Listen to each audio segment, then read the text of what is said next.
መካከለኛው ምስራቅ በሌላ የጦርነት ዋዜማ ላይ ያለ ይመስላል። የእስራኤል አየር ማረፊያ ወደ ጦር ቤዝነት ተቀይሯል ተብሏል። የጦር ጀቶቹና አውሮፕላኖቹ መደበኛ በረራ እስኪያስተጓጉሉ ድረስ አካባቢው ተጨናንቋል ተብሏል። የእስራኤል ባለስልጣናት ጉዱን ለጋዜጦች ተናግረዋል። የአሜሪካው ፕሬዝዳንት ዶናልድ ትራምፕ ደግሞ የኢራኑ ነገር በቀጥታ በጦራቸው አማካኝነት አለመሳካቱን በማወቃቸው ሌሎች ተስፋ የጣሉባቸውን ኃይሎች ተጠያቂ አድርገዋል። መሳሪያ ያስታጠቅናቸው መውሰድ ብቻ የሚያውቁት ኢራንን ይወጉልናል ብለን ያሰብናቸው ሁሉ ከድተውናል ብለዋል። ጉዳዩ እያነጋገረ ነው። ይህ እንደተጠበቀ ሆኖ የአሜሪካው ፕሬዝዳንት ዶናልድ ትራምፕ ወደ ቻይና የሚያደርጉት ጉዞ በጉጉት እየተጠበቀ ነው። ቢሊዮነሮቹን የአሜሪካ የኩባንያ መሪዎችና ስራ አስፈጻሚዎች ይዘው ነው ወደ ቤጂንግ የሚያቀኑት። እንዲሁም በወታደራዊ ልምምድ ላይ የነበሩ ሁለት አሜሪካውያን ከጠፉ በኋላ የአንደኛው አስክሬን በውቅያኖስ ውስጥ መገኘቱ ተሰምቷል። ከ40 በላይ ሀገራት የሚሳተፉበት ልዩ የጦር ልምምድ ላይ ሲሳተፍ የነበረው አሜሪካዊ ከ10 ቀናት አሰሳ በኋላ ተገኝቷል።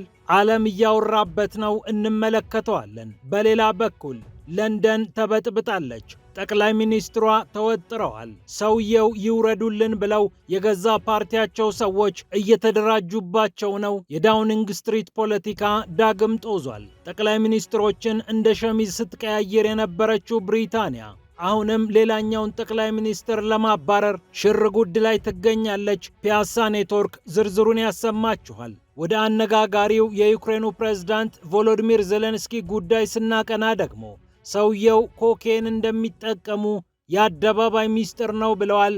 ከእርሳቸው ጋር በመስራት የሚታወቁት ሰው የዜሌንስኪ ቃል አቀባይ የነበሩት ሴት ናቸው ይህንን ጉድ ያወጡት። ለአሜሪካው ሚዲያ የተናገሩት ነገር ብዙዎችን ጉዳስ ብሏል። ሰውየው መጸዳጃ ቤት ውስጥ ለ15 ደቂቃዎች ቆይተው ድንገት አውሬ ሆነው ይወጡብናል ሲሉም እኒህ ባለስልጣን አስረድተዋል። በሌላ በኩል የፈረንሳዩ ፕሬዝዳንት ኢማኑኤል ማክሮን ሀገራቸው በአፍሪካ የገጠማትን ውግዘት ለማስተካከል ከአፍሪካ ጋር እንሰራለን እያሉ ይገኛሉ።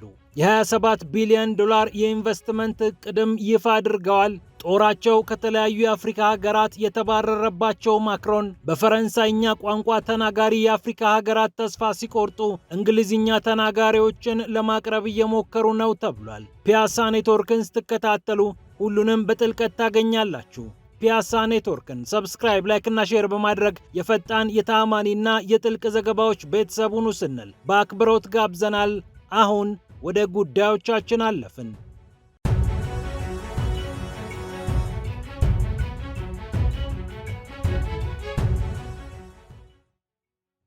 መካከለኛው ምስራቅ ዳግም የጦርነት ዋዜማ ላይ ያለ ይመስላል።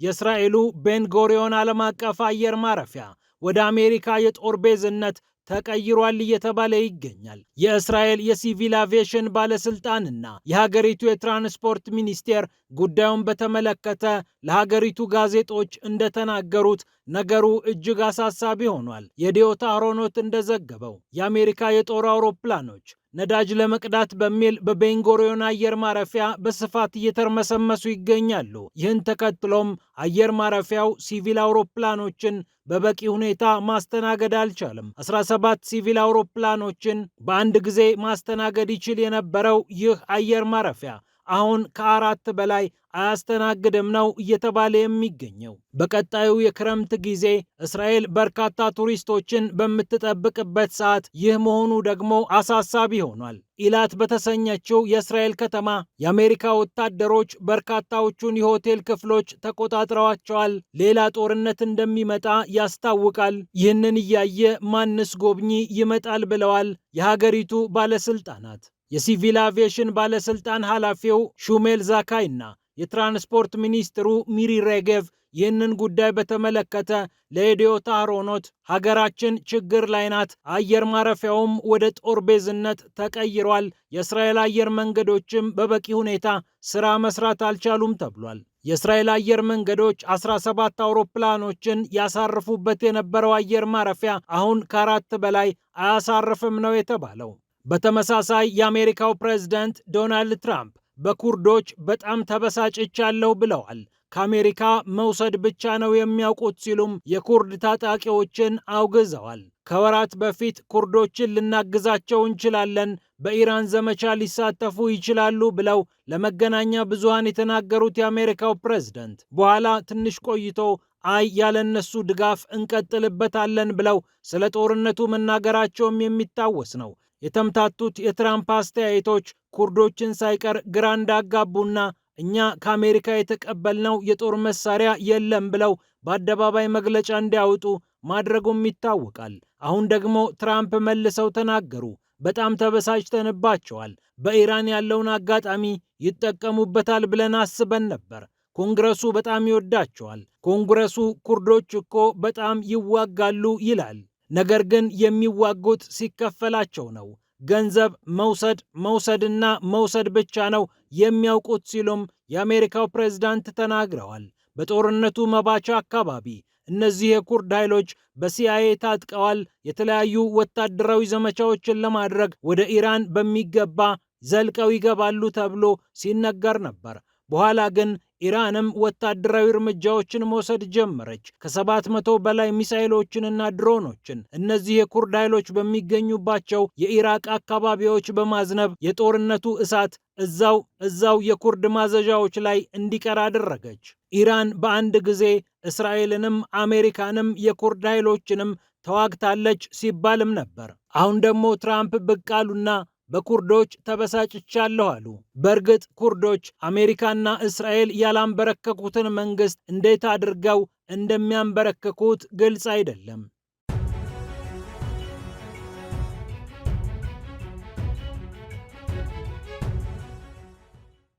ይህ እንደተጠበቀ ሆኖ የአሜሪካው ፕሬዝዳንት ዶናልድ ትራምፕ ወደ ቻይና የሚያደርጉት ጉዞ ይጠበቃል።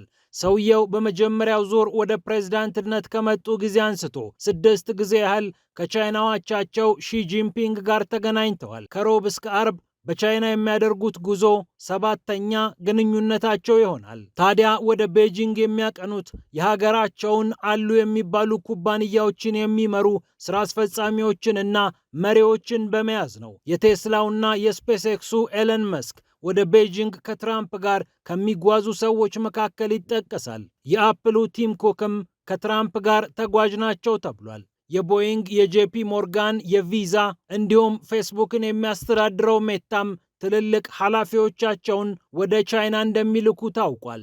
በአጠቃላይ 17 ዋና ስራ አስፈጻሚዎችንና የኩባንያ መሪዎችን ይዘው እንደሚጓዙ ቢቢሲ ዘግቧል።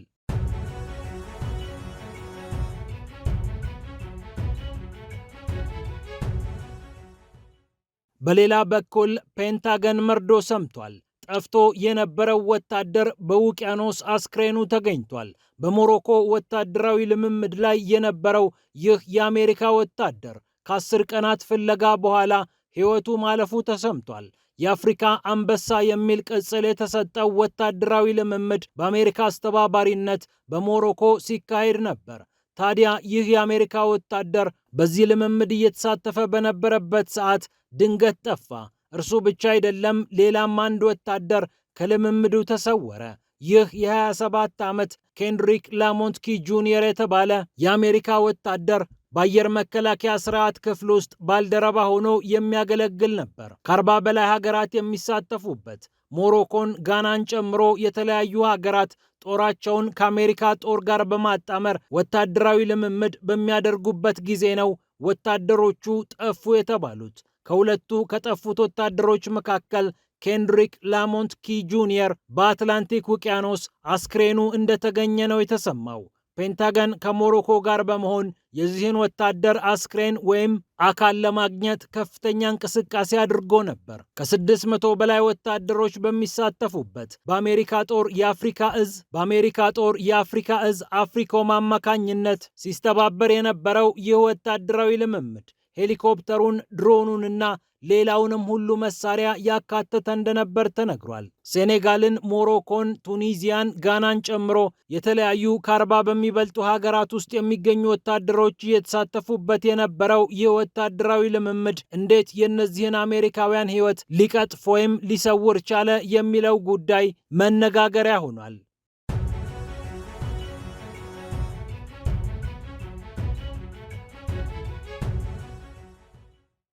ወደ ዜሌንስኪ ጉዳይ ስናልፍ የዩክሬኑ ፕሬዝዳንት ቮሎዲሚር ዜሌንስኪ ኮኬይን የመጠቀማቸው ነገር የአደባባይ ሚስጥር ነው አሉ የቀድሞ ቃል አቀባያቸው። ዩሊያ ሜንዴል ከአሜሪካው ጋዜጠኛ ከታከር ካርልሰን ጋር በነበራቸው ቆይታ ነው ይህንን የተናገሩት። ቮሎዲሚር ዜሌንስኪ ኮኬን ሲጠቀም በዓይኔ አላየሁትም፣ ነገር ግን መጽሐፌን በማዘጋጅበት ሰዓት ሁሉም ሰው ይህንን አረጋግጦልኛል። በመጸዳጃ ቤት ውስጥ ደግሞ 15 ደቂቃ ያህል ይቆያል። በኋላ ሲወጣ እጅግ አደገኛ ሰው ሆኖ ይወጣብናል፣ ይቀየርብናል ብለዋል ዩሊያ ሜንዴል።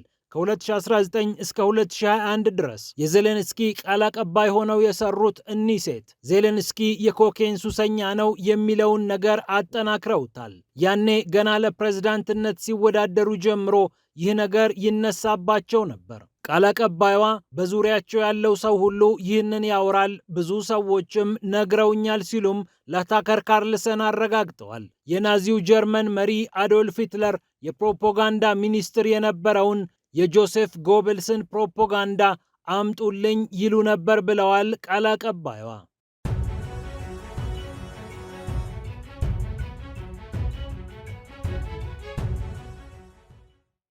በሌላ በኩል ለንደን ተንቀጥቅጣለች። ጠቅላይ ሚኒስትሮቿን እንደ ሸሚዝ መቀያየርን ልማድ ያደረገችው ብሪታንያ አሁን ደግሞ ሌበር ፓርቲ ያስመረጣቸውን ጠቅላይ ሚኒስትር ወግዱልኝ ልትል ሽርጉድ ላይ ነች ተብሏል። በይፋ እንቅስቃሴው ባይኖርም ማጉረምረሙ አለ። በሌበር ፓርቲ ውስጥ የፓርላማ አባላት የሆኑ የእርሳቸው ፓርቲ ሰዎች ቢያንስ ከ70 በላይ የሚሆኑት ሰውየው መውረድ አለባቸው እያሉ ይገኛሉ። ይህንን አደራጅተው ቁጥራቸውን 81 የሚያደርጉት ከሆነ ደግሞ ሰውየው ከጠቅላይ ሚኒስትርነት የሚወርዱበት እድል አለ። የሀገር ውስጥ ሚኒስትራቸው ሻባና ማህሙድም ንቅናቄውን ተቀላቅለዋል። ሌሎች ሚኒስትሮች ግን ሰውየው ቢቆዩና ያሉትን ነገሮች ቢያስተካክሉ እያሉ ይገኛሉ። የሌበር ፓርቲ ባለስልጣናትም ሰውየውን ለጠቅላይ ሚኒስትርነት ለመፎካከር ብርቱ ጥረት እያደረጉ መሆኑን ቢቢሲ ዘግቧል። ሰሞኑን በተካሄደ የምክር ቤት ምርጫ ከ1500 በላይ መቀመጫዎችን ያጣው ሌበር ፓርቲ ለዚህ ሁሉ እጦቱ ጠቅላይ ሚኒስትሩን ተጠያቂ እያደረገ ይገኛል። ቃልህን አልጠበክም፣ በደህና አልሰራህም ብሎ ነው ፓርቲው ጠቅላይ ሚኒስትሩን የወጠረው።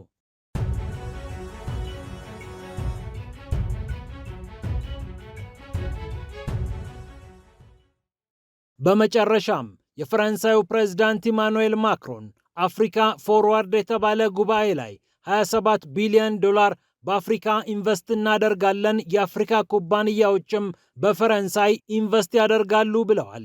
250 ሺህ የሥራ ዕድሎችንም በጋራ እንፈጥራለን። አፍሪካን ከዚህ በኋላ በእርዳታና በብድር ስሜት ብቻ እናያትም፣ አብረን እንሰራለን ብለዋል። 16 ቢሊዮን ዶላሩን ፈረንሳይ አፍሪካ ላይ ኢንቨስት ታደርጋለች። ከ10 ቢሊዮን ዶላር በላይ የሚሆነውን ደግሞ የአፍሪካ ኩባንያዎች በፈረንሳይ ኢንቨስት ያደርጋሉ። በግብርና፣ በአርቲፊሻል ኢንተለጀንስ፣ በኃይልና በተለያዩ ዘርፎች ላይ አብረን እንሰራለን ሲሉም ተናግረዋል። ጦራቸው ከተለያዩ ፈረንሳይኛ ተናጋሪ ሀገራት እንዲወጣ የተደረገባቸው ኢማኑኤል ማክሮን እንግሊዝኛ ቋንቋ ተናጋሪ የሆኑ ሀገራትን ለማግባባትና በአፍሪካ የነበራቸውን ቦታ ለማስመለስ እየሰሩ ነው ይላል የአልጀዚራ ዘገባ። 800 የፈረንሳይ ወታደሮችን ወደ ኬንያ አንቀሳቅሰው የነበሩት የፈረንሳዩ ፕሬዝዳንት በኢንቨስትመንት ብቻ ሳይሆን በጦርም ከአፍሪካ መላቀቅ አልፈለጉም። ፒያሳ ኔትወርክን ስትከታተሉ ስለቆያችሁ ክብረት ይስጥልን ብለናል። ፒያሳ ኔትወርክን ሰብስክራይብ፣ ላይክና ሼር በማድረግ የፈጣን የተአማኒና የጥልቅ ዘገባዎች ቤተሰቡን ስንል በአክብሮት ጋብዘናል። ሰላም ለዓለማችን።